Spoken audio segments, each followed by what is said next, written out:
sekarang.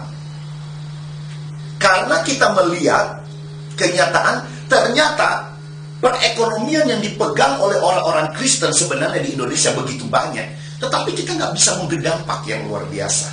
Nah, di mana? Dan mereka bikin apa? Itu satu pertanyaan sebenarnya yang sampai sekarang. Ada juga suatu kenyataan, walaupun ini secara terselubung, banyak juga ini konglomerat Kristen ya. Nah, biasa dipakai di Indonesia. Konglomerat Kristen, mereka juga secara diam-diam itu melakukan gerakan bawah tanah untuk mensuplai pelayanan-pelayanan. Itu juga ada. Tetapi mereka nggak berani, ya ini dalam pandangan saya ya, belum berani untuk berbicara secara terbuka. Sebab apa kondisi di Indonesia? Sebab apa kalau ketahuan langsung ditekan?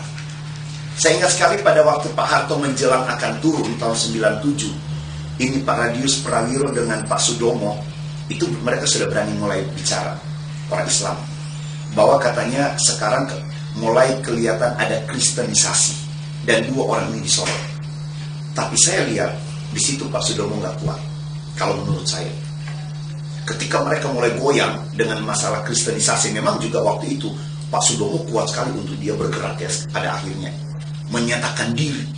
Selain Pak Radius, kalau Pak Radius memang ada tanda kutipnya, dia tetap berani selain kekuatan Tuhan, karena dia juga masih orang istana, kalau bisa dikatakan demikian, karena dia masih sepupu dengan Ibu Tin, ya.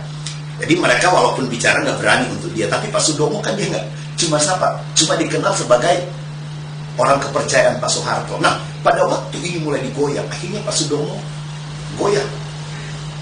Akhirnya pada suatu hari diambil keputusan, dia berkata dia kembali kepada agama dia yang dulu, ya. Karena dia mulai digoyang, ternyata dia nggak kuat. Nah, sebelum itu memang ada pergerakan-pergerakan yang dilakukan oleh mereka. Dan saya berani terbuka, ini sudah lewat dan Pak Radius pun sudah meninggal, gitu ya. Saya pun menikmati bagian dari pergerakan bawah tanahnya Pak Radius pada waktu itu. Jadi secara diam-diam Pak Radius ini